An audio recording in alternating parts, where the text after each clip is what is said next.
Olá, nesse vídeo eu vou falar sobre cura espiritual e eu vou me basear em dois livros de Allan Kardec. O Evangelho segundo o Espiritismo e a Gênese, os Milagres e as Predições segundo o Espiritismo. Então, para falar de cura espiritual, inicialmente, eu quero dizer aqui o que eu estou tomando por esse termo, que sentido ele tem para mim. É uma cura do espírito, Então, todos nós somos espíritos. Enquanto nós estamos encarnados, nós temos um envoltório, que é o perispírito, que contorna o nosso espírito e fica entre o nosso espírito e o nosso corpo material. Então, se eu falo aqui de cura espiritual, eu estou falando de uma cura do espírito, daquilo que nós carregamos enquanto seres eternos, não só da cura do corpo. E as doenças, elas surgem no nosso corpo físico, mas elas primeiro vêm do nosso espírito, A causa da doença vem do nosso espírito, passa para o nosso perispírito e, por fim, ela se manifesta no nosso corpo físico. Bom, então, para explorar esse tema, eu vou falar um pouco do capítulo 5 do Evangelho segundo o Espiritismo, cujo título é Bem-aventurados os aflitos. Então, no início aqui é trazida uma passagens de Jesus, E uma delas é em que ele diz: Bem-aventurados os que choram, porque serão consolados. Isso está em Mateus, capítulo 5, versículo 5. E o Evangelho ele vai trazer aqui uma explicação dessa fala. Por que bem-aventurados os que choram, porque serão consolados? O Evangelho fala da justiça das aflições. Deus é bom, Deus é justo. Então, Ele não nos faria sofrer sem motivo, sem uma finalidade que nos seja útil.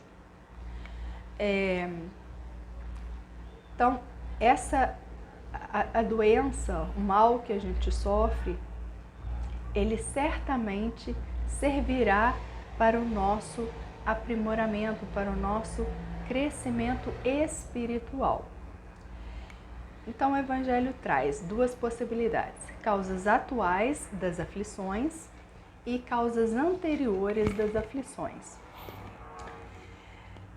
Quando se tratam de causas atuais das aflições, são trazidos aqui exemplos de como nós podemos ter provocado essas nossas aflições. Vou ler alguns. Quantos homens caem por seu próprio erro? Quantos são vítimas de sua imprevidência, de seu orgulho, de sua ambição? Quantas pessoas arruinadas por falta de ordem, de perseverança, pela má conduta ou por não terem posto limites aos seus desejos? Quantas doenças e enfermidades são consequência da intemperança e dos excessos de todo gênero? Bom, então aqui vem trazendo que os males que a gente sofre, muitos deles são causados por nós mesmos nesta encarnação. Falando de males físicos, do corpo.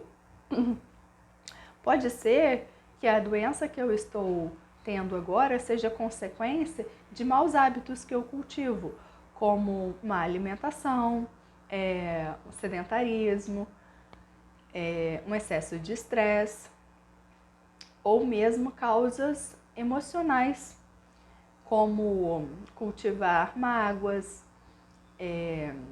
tristezas, culpas, ódio, raiva, enfim.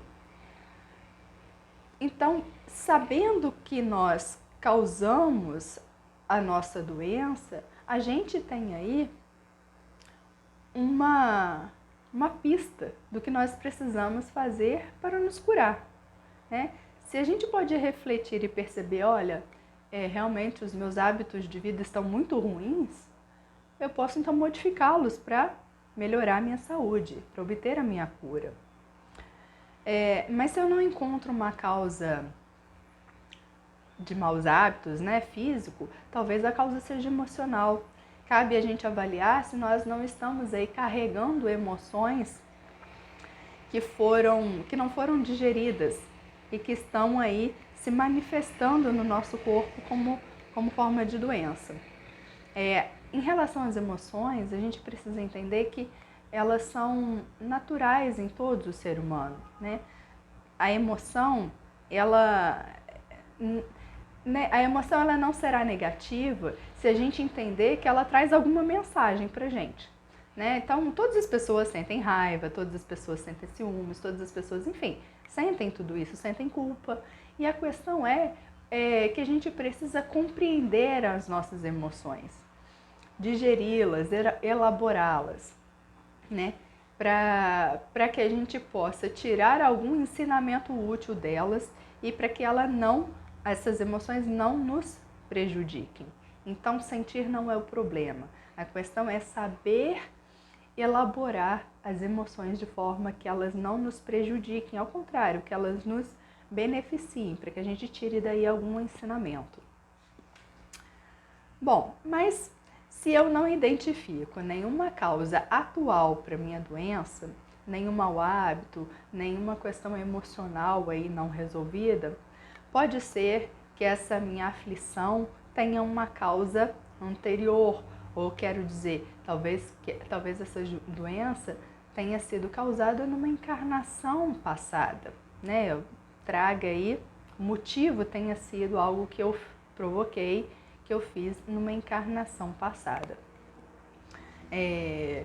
Bom, e aí a gente pode, neste caso, a gente pode compreender que essas doenças, elas serão ou provas ou expiações para o nosso aprimoramento, para a nossa evolução espiritual.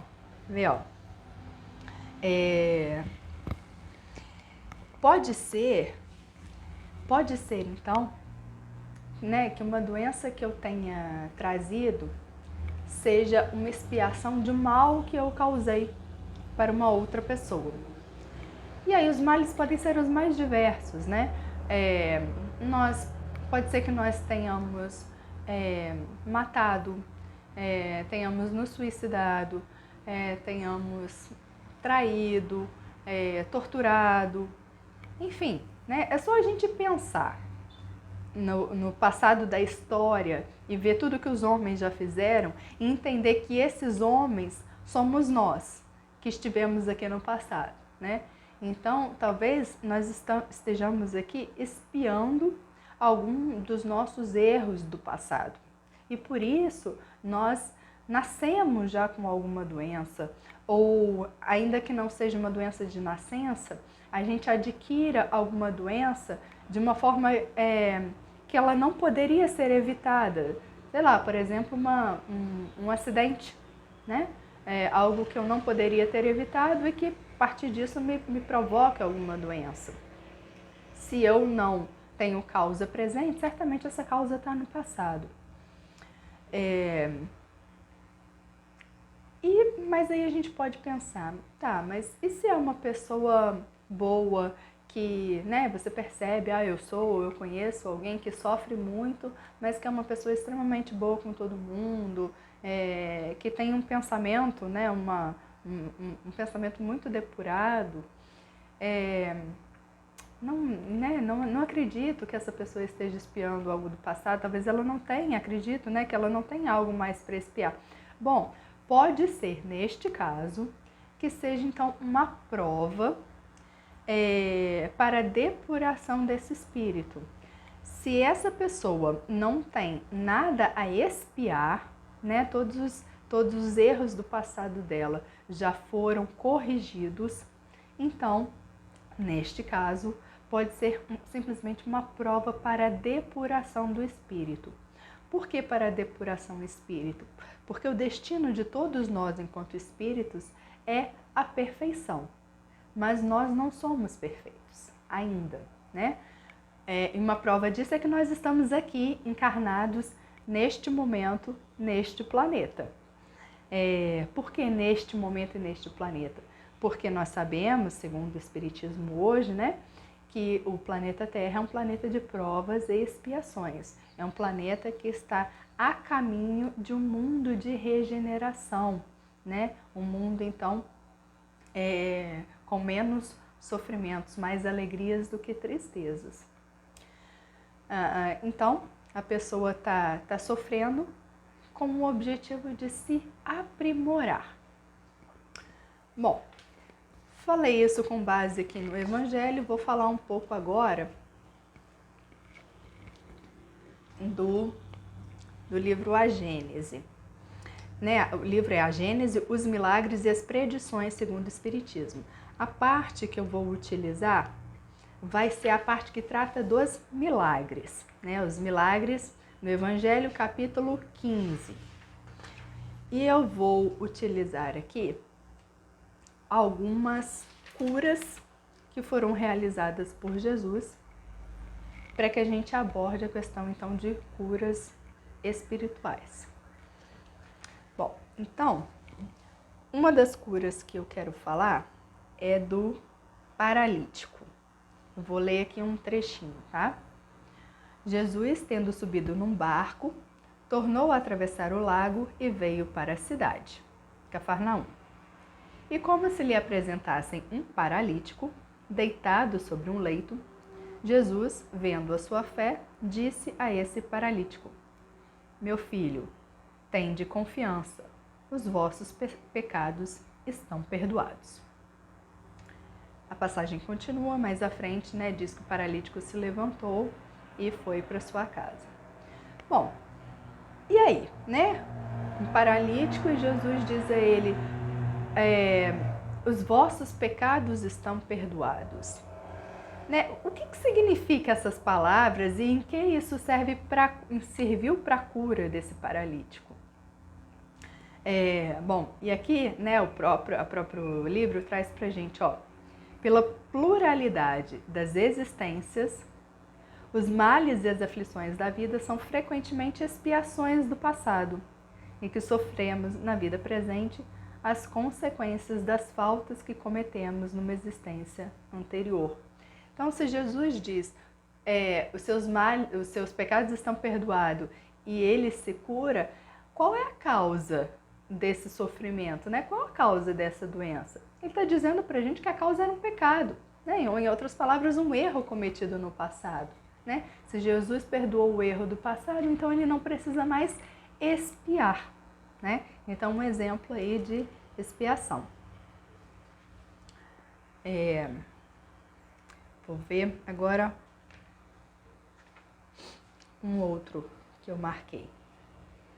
Uma outra passagem aqui, o cego de nascença. Vou ler o trechinho. Quando Jesus passava, viu um homem que estava cego desde o seu nascimento. E os seus discípulos lhe fizeram uma pergunta: Senhor, foi o pecado deste homem ou o pecado daqueles que o puseram no mundo que foi a causa para ele nascer cego? Jesus lhes respondeu: Não é que ele pecou, nem aqueles que o colocaram no mundo, mas é a fim de que as obras do poder de Deus brilhem nele. É necessário que eu faça as obras daquele que me enviou enquanto é dia. A noite vem, na qual ninguém pode agir. Enquanto eu estiver no mundo, eu sou a luz do mundo. Então vejam, neste caso, um cego de nascença, né, e Jesus vai curá-lo também. Mas eu vou me ater nesse trechinho aqui para poder explicar. Então é um cego de nascença e os discípulos perguntam a Jesus: então, quem pecou? Foi ele que pecou ou foram aqueles que o colocaram no mundo, né, os pais, os genitores? E Jesus fala que não foi nenhum nem outro, né, nem ele e nem os pais. E olha, e aí fala, é a fim de que as obras do poder de Deus brilhem nele. Então vejam, neste caso, ele não está expiando uma causa do passado. Trata-se aí de uma prova para o aprimoramento espiritual dele. Vou ler aqui o que está no livro. Se não era uma expiação do passado, era uma prova que deveria servir para o seu adiantamento, porque Deus, que é justo, não poderia lhe impor um sofrimento sem compensação. Bom, deixa eu ver uma outra situação. É aqui os possuídos. Vieram em seguida a Cafarnaum, e Jesus, entrando primeiro no dia de sábado na sinagoga, ele os instruía. E estavam admirados de sua doutrina, porque os instruíra como tendo autoridade, e não como os escribas. Ora, encontrava-se na sinagoga um homem possuído por um espírito impuro, que exclamava, dizendo: O que há entre vós e nós, Jesus de Nazaré? Viestes para nos perder? Eu sei quem sois o Santo de Deus. Mas Jesus, falando-lhe com ameaça, disse-lhe: Cala-te e sai deste homem. Então, o espírito impuro, agitando-se com violentas convulsões e lançando um grande grito, saiu dele. Aqui é uma situação diferente, né? É uma situação em que a pessoa estava possuída, como é trazida aqui no livro, ou obsidiada, como a gente diz hoje. Uma pessoa que apresentava uma doença em razão de uma obsessão, né, provocada por um espírito obsessor. Né, o espírito aqui, pela passagem a gente vê, o espírito conversa com Jesus, diz, né, o que há entre a gente, você veio aqui para fazer o quê? Né? Eu sei quem você é o Santo de Deus. E Jesus, né, fala para ele sair. E a pessoa fica curada. Esse é um outro caso de uma doença que pode ser provocada por uma obsessão. E aí eu vou ler um trechinho e vou falar um pouco sobre obsessão. Aqui no livro fala. São as numerosas curas radicais obtidas em alguns centros espíritas pela só evocação e a moralização dos espíritos obsessores, sem magnetização nem medicamentos, e frequentemente na ausência e à distância do paciente. Então, é possível que algumas curas sejam provocadas, né, sejam trazidas aí, simplesmente com uma desobsessão, o que é feita nos centros espíritas, inclusive à distância, como é trazido aqui, né? E como que é feita essa desobsessão? Primeiro eu vou falar um pouco de como ela é provocada, né? Uma obsessão, ela só ocorre quando nós, enquanto espíritos, abrimos uma brecha para um espírito obsessor. Por que abrimos uma brecha? Porque nós, enquanto espíritos, nós emitimos as nossas energias e a gente se comunica, espiritualmente falando, né, com os espíritos que estão na mesma frequência que nós. Né? Então, quando nós temos intuições, nós vamos ter intuição daquele espírito que está na nossa frequência. Se eu estiver numa frequência ruim, com maus pensamentos, ou muito desolado, triste, né, muito pessimista, é essa baixa frequência que eu vou estar emitindo e daí eu vou conseguir sintonizar, é como se fosse um rádio, né? Eu vou conseguir me sintonizar com aqueles espíritos que estão na mesma frequência que eu. Mas se eu tiver com pensamentos elevados, de otimismo, né, enfim, aí eu vou conseguir me sintonizar com espíritos que estão na mesma frequência que eu. Então, quando há um obsessor, significa que eu abri uma brecha, né? E ninguém está imune a isso, né? Nós somos seres imperfeitos, nós passamos por obsessões, algumas mais difíceis, outras mais fáceis. Então, primeiro a causa, né, é provocada por nós mesmos, mais uma vez. Muitas das vezes esses obsessores são inimigos do passado, alguém a quem nós prejudicamos e agora vem nos cobrar enquanto nós estamos encarnados. Bom, e como que é feita a desobsessão? A desobsessão nos centros espíritas, né, ela basicamente é feita com uma doutrinação do espírito obsessor. O responsável, né, pela desobsessão, ele vai conversar com o espírito obsessor e explicar para ele, trazer para ele aí os ensinamentos de Jesus e explicar para ele que essa vingança, né, não é útil nem para quem está sofrendo, nem para quem está provocando, que a evolução passa pelo perdão, né? E que todos nós somos seres imperfeitos. Então, muitas vezes apenas essa conversa é suficiente para que o espírito obsessor seja retirado e aí trazer a cura para aquela pessoa que estava obsidiada. Mas é preciso, né, retomando aqui a questão da sintonia, a desobsessão, ela pode ser feita, mas nada impede que ela ocorra novamente.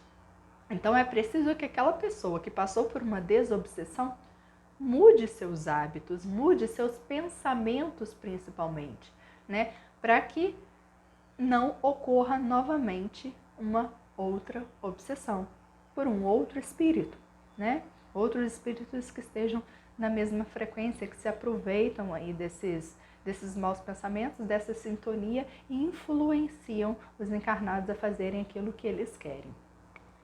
Bom, muitas vezes nas curas, Jesus curava e dizia: vá e não peques mais, para que não lhe aconteça coisa pior. Né? Então Jesus está dizendo para a gente: olha, a causa da sua doença está sendo provocada por você mesmo, né? Então o não peques mais significa isso, né? Corrija os seus maus hábitos, corrija os seus maus pensamentos, né? Para que você não provoque, não crie motivos para novas doenças, que não sejam nessa, né? Mas nas próximas encarnações. Bom,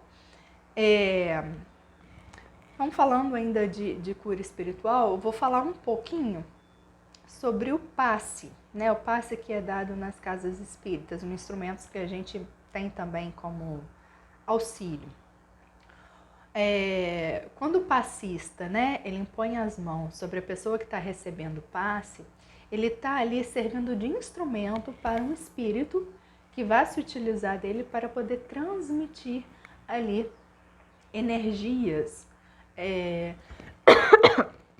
né, ali um magnetismo que vai atuar sobre o corpo daquela pessoa e pode auxiliar na cura daquela pessoa, né? Existe também a possibilidade das cirurgias espirituais. Alguns centros espíritas fazem essas cirurgias, né? Como que é feito isso? A pessoa fica normalmente numa maca, um médium ele recebe um espírito, um médico, e aí faz ali a magnetização, ou pode ser feito mesmo uma cirurgia mesmo no âmbito espiritual naquela pessoa. Bom, o que é importante nisso? É importante a gente entender que nós só seremos curados por meio desses instrumentos, né, cirurgia espiritual, do passe, se nós tivermos necessidade de merecimento. Por quê? Muitas vezes aquela doença é necessária para o nosso aprimoramento, para a nossa expiação. Mais uma vez, Jesus é justo, né? Então, se eu fiz alguém sofrer, eu vou ter que sofrer também, para reparar o meu erro do passado, né? Então, por que algumas pessoas, né, conseguem essas curas espirituais, assim, por meio de cirurgias, por exemplo? Pode ser que a pessoa, nesta encarnação, ela tenha uma conduta tão reta, tão boa, no sentido de ter avançado tanto naquilo que ela se propôs, que a espiritualidade, né, que Deus entende que, olha, essa pessoa avançou muito e ela não precisa mais sofrer para expiar, porque ela conseguiu se aprimorar espiritualmente, ou seja, ela conseguiu se tornar uma pessoa melhor, independente dessa doença, ou até então essa doença já foi suficiente, não é necessário que ela continue. Então, a mensagem que eu quero deixar aqui, né, que a cura espiritual, ela depende sempre da gente, né? Deus não vai nos fazer sofrer à toa, né? Nenhum sofrimento é inútil. Então, nós sofremos segundo a nossa necessidade para o nosso aprimoramento. E aí, a gente pode também, e deve, né, encarar esse sofrimento de uma outra forma.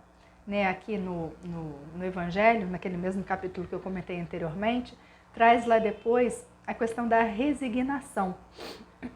O que é resignar-se? Significa você aceitar o seu sofrimento, a causa do seu sofrimento, porque você simplesmente sabe que aquilo é útil para a sua evolução.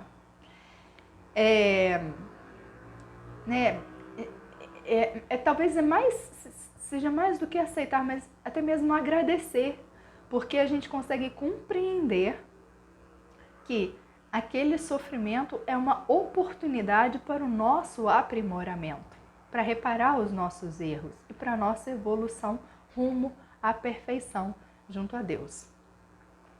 É importante aqui dizer também que resignação não significa aceitação passiva.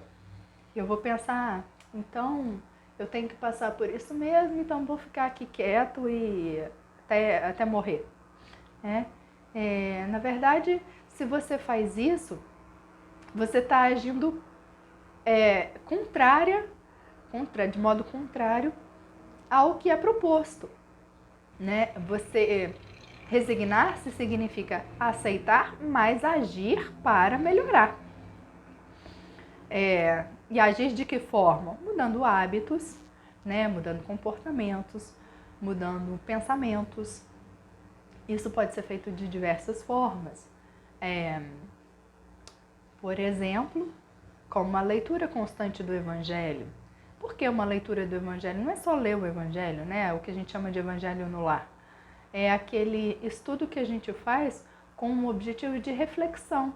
Né? Você lê uma passagem do Evangelho e pensa o que isso quer dizer, em que eu posso aplicar isso na minha vida.